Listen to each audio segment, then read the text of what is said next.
Hello everyone, I greet in the name of God Almighty. My name is Apostle Nathan Silas, and today we have a very interesting video to react to, and this one says that answer to all lies about Hajj. Okay, have you been to Hajj before?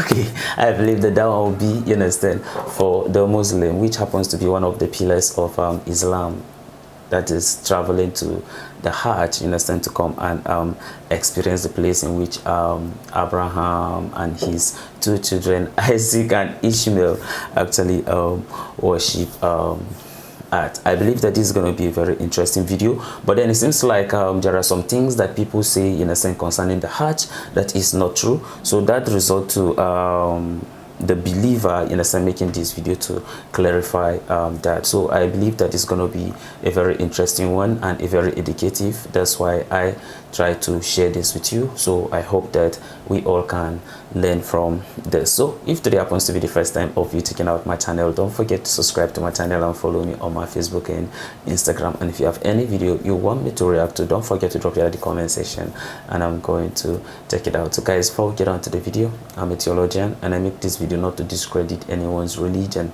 This is basically for educational purposes, and I believe that at the end of this video we all are going to learn from this. So guys, without any further ado, let's get on to this video and check this out, the lies about the Hajj. There is a black stone which is placed in one corner of the structure. It is called the right hand of God. Again, symbolically, we either kiss it or we signal at it, and the idea is that we are pledging to God, we are promising Him. Hajis encamp at Mina, and this is actually the beginning of a war, a battle, a jihad against Satan, and that's what the purpose of the bigger Hajj is. Collect pebbles for the future purposes. In other words, get prepared with arms to fight the enemy. Sacrificing animal is actually symbolically telling God that we are prepared to sacrifice ourselves for your cause. It's again symbolically a declaration that we are announcing that we have become God's slaves. In the earlier times when there used to be slavery, that we are showing our anger and hatred against Satan and the evil forces. So we make a firm resolve by striking at those pillars and expressing our feelings.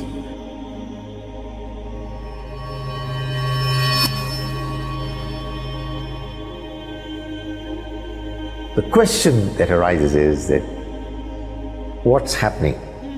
Why all these rituals? The Quran says that these rituals are religious symbols, described as Sha'irullah. These are religious symbols.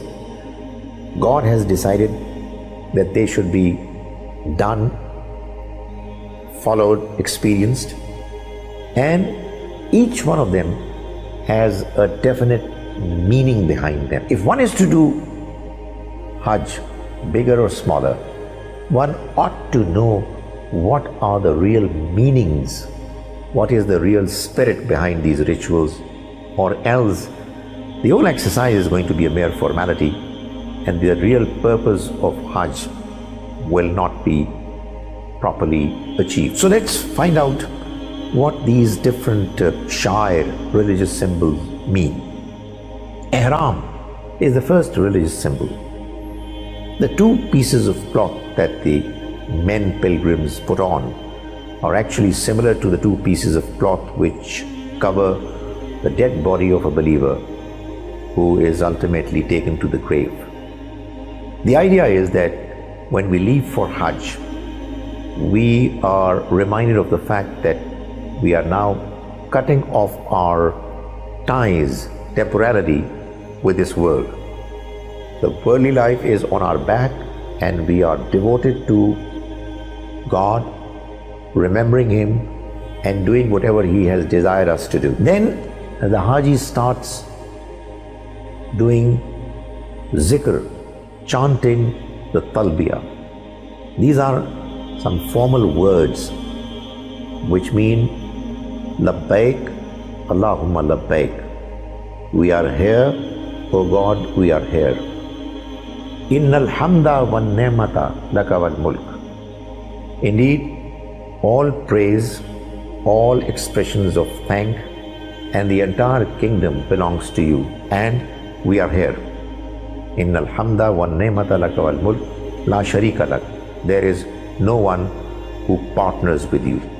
So, this is in actual fact a response to the invitation that the Almighty has extended to the pilgrims. It is said that when Abraham, he along with his son Ishmael, constructed the house of God, it was at that time the Almighty asked Abraham to invite people towards the house that he has constructed for remembering God. And each time a pilgrim embarks upon the journey, he begins by chanting these words, Labbaik Allahumma Labbaik, O God, I am here on your invitation. So, the spirit of meeting God spiritually is created by repeating these words over and over again. Miqat is the spot which you cannot cross without being in the state of ihram. This is, in other words, a message that now that we are going to meet God, God has His own territory. Obviously, it's all symbolic. The entire universe, the entire existence belongs to God, but for the purpose of Hajj, there is a certain territory that has been earmarked, set forth for God to be remembered. So we enter His territory and we have to be in the right uniform. When we enter the house of God, we enter the sacred mosque, we are struck by the greatness of the house. We are in awe, stunned. It's not a huge building, it's a small structure, but the manner it influences, the manner it impresses us, the manner we are stunned looking at it is immense, is something that one can only experience, one cannot talk about it. That's the biggest symbol of all. As I said, it's a small structure, but it's called the house of God, the house erected for remembering God. There is a black stone which is placed in one corner of the structure. It is called the right hand of God, again symbolically. We either kiss it or we signal at it, and the idea is that we are pledging to God, we are promising Him, like people used to promise and pledge to the chief of a tribe. They would either get hold of his right hand and kiss it. Well, that's what they would normally do. Ladies would normally signal at it. So that's another symbol. So we go around the house and we are as if coming close to God, seeking His forgiveness, seeking His help. We move towards the two hills, Safa and Marwa, and we do say it is actually striving for the way of God. It's meant to remind us that life is a struggle and we are doing sa'i for His sake. Then begins the bigger Hajj on 8th of Dhul Hajj. Hajis encamp at Mina, and this is actually the beginning of a war, a battle, a jihad against Satan, and that's what the purpose of the bigger Hajj is. The Almighty has invited all pilgrims from around the world to come to His house, make a firm pledge and fight against his and their enemy, that is Satan. So they all come together in the form of an army. They are troops who have come together in Mina, and they proceed towards Arafat the next day on the 9th, and they pray to God over there behind their Imam, and they seek forgiveness from the Almighty. They seek His help in being able to lead their life in accordance with His expectations and to be able to fight the enemy, Satan, properly. That's an indication of the fact that if Muslims, believers, were ever to fight against the enemy, the evil forces, they cannot do so without first praying to God properly and getting rid of their sins. They move towards Muzdalifah, where they take rest, collect pebbles for the future purposes. In other words, get prepared with arms to fight the enemy. And the next day, on the 10th of Hajj, they sacrifice animal, which is again symbolic. The Quran says it is neither the flesh nor the blood of these animals that reaches God, it is your God consciousness that reaches Him. Sacrificing animal is actually symbolically telling God that we are prepared to sacrifice ourselves for your cause. You have been kind not to ask us to take our own lives.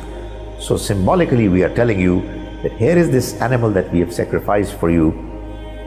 In actual fact, we are available. Our life, our wealth, our time, our energies, everything is available for you to ask us to sacrifice. We then remove our hair. In most cases, men, they shave off their heads. It's again symbolically a declaration that we are announcing that we have become God's slaves. In the earlier times, when there used to be slavery, if a person would buy a slave, the slave would declare by shaving off his head that he has now been taken over by a master and therefore others should not bother. So that is also a symbolic expression that we have now become God's slaves. But finally, the most significant ritual of Hajj is pelting stones at Satan, the three monuments. The biggest of them all, the one that is smaller and the smallest. On the first day, it's the biggest pillar which is stoned at.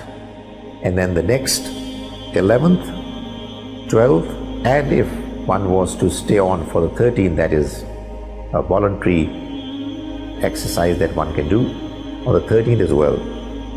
The idea is that we are showing our anger and hatred against Satan and the evil forces. So we make a firm resolve by striking at those pillars and expressing our feelings that we are fighting against Satan. We will fight against Satan all throughout our lives. The idea of having three pillars is that we get a reminder that Satan would come to us, alluring us towards the wrong path, sometimes towards the big sins, sometimes towards lesser ones, and sometimes towards the even lesser ones. So we have to be agile, vigilant all this while in trying to save ourselves from all kinds of evil designs of Satan, the whisperings that incline us to do wrong. The idea of doing them on the 10th, 11th, 12th and possibly 13th of Zulhajj is to remind the pilgrim that it's an ongoing battle. It's not a matter of pelting stones at Satan on a particular day that you'll be able to get rid of it or get rid of the evil effects of it. It's a matter that has to continue till the very last day of our lives. A Haji goes around the Kaaba and seeks forgiveness from the Almighty, asks Him to forgive him for the wrongs that he did while doing Hajj, and asks for His help to remain steadfast throughout the life after the Hajj is complete and to remain in the spirit of Hajj. So Hajj, although is full of rituals, yet all those rituals have definite meanings behind them, and a Haji would do his Hajj properly, effectively, only when he knows the meanings of all those rituals, those shair, religious symbols that the Almighty has decided for the Hajis, the pilgrims, to go through, and if that is what happens, then the person who has gone through this experience would go through an experience of his lifetime. Wow, that's a very interesting video, learning about the Hajj while people go to Hajj. So for the non-Muslim, at least we have not gone to Hajj, and at least we know some of the activities that they do in the Hajj, to whether how you listen to it, and then though everybody has his own discretion on how you interpret, in a sense, some of the important points that was highlighted. But then the video makes us to understand that in the Hajj, or shall I say in the Kaaba, there's this black stone that is like, shall I say, the hand of God. And this one was based on how Abraham was trying to build the place of worship with his son Ishmael, which is actually the place that they worship. So they also invite other people, you understand, all over the world to come there and then to also worship. But then at the course of it, while they are in the Hajj, that they normally just throw the stone, and then this throwing of the stone is like an expression of anger, right? Yeah, toward Satan. So that's why. But then at the course of it, before you do it, people normally prepare themselves, right? You prepare themselves before they embark on the throwing of the stone. It's just that they are going to have a battle with Satan. We know that Satan is our enemy, right? So you can't just, you understand, go and then have a battle with the enemy on your own. It means that you actually need a spirit of God, right? It means that you need to have this right standing with God before you can be able to embark on such journey. And then that's the reason why they have to go first. They pray to God, and then when they pray to God, then they pray to God first to prepare themselves, in a sense, for the battle. And then aside that, they normally make sacrifices. They sacrifice, you understand, these animals, right, for God to know that, let's say, they are prepared or something like that. That's where I think I kind of have these little issues, you understand, with this sacrificing of the animals. But then anyway, that's how maybe Islam, you understand, wanted it to be. So maybe that's part of their practice, and then what they feel, you understand, is right for them. So they decide, you understand, to do that. So then before they went on to throw the stone, but then the throwing of the stone, it seems like they are actually throwing at the pillars, that's at the Kaaba. But then I was thinking that the Kaaba is supposed to be a place that they go to actually worship, and not necessarily about to come and throw the stone. Because when you say you are throwing the stone, in a sense, at the pillars, it's now look as if you are now saying that the pillars is now Satan, because that's what it represents, and that's why you are going to stone it. So it kind of give it some kind of different impression, in a sense. But then anyway, it's not for me to dispute anything or to say anything, since at the end of the day I have not been there and I have not witnessed it. But then I'm just saying it, in a sense, based on how this video actually put it. So I hope that some of you have learned, you understand, a lot. But then to me, I think that sacrifice is not that cool, it's not that nice for me. That's for me. I just feel that sacrifice of the animals is not just okay. But then the prayers, in a sense, to prepare for the battle, I think is cool, it's okay. But then I just felt like that sacrifice of the animals, it's just like as if, this is how I understand it, it now look as if the way the Jews normally do when they sin against God, just that's in the time of the Mosaic law, they went on to sacrifice animals for it and all those things, you know. That's how I just see it. But then anyway, as for Christians, they don't see it that way. It just feels like the blood of Jesus has done it all for them, so they need not to sacrifice anything, you understand. Yeah, as far as you just have faith and believe in Jesus, that's just enough for you. So you don't have to do anything. Okay, so it's a very interesting one. I hope that we have learned a lot, you understand, concerning this. So with this video, I'll point out a lot. So for those that are preparing or that wish to go to Hajj, okay, these are some of the things that you are going to experience. I hope that we have learned a lot in lesson from this video. Let me know at the comment section what you learned in lesson about this video. Let's assume and pretend that I did not say anything, okay? So let me hear from you, like, what do you learn, okay, about this video at the comment section. God is going to bless you, and I would love to see your comment, and I will definitely respond to some of it. So this is the end of my video. If you like my reaction, you should like, share and subscribe. And if you have any video you want me to react to, don't forget to drop it at the comment section and I'm going to check it out. So guys, you remain blessed and I see you in my next video. Bye bye.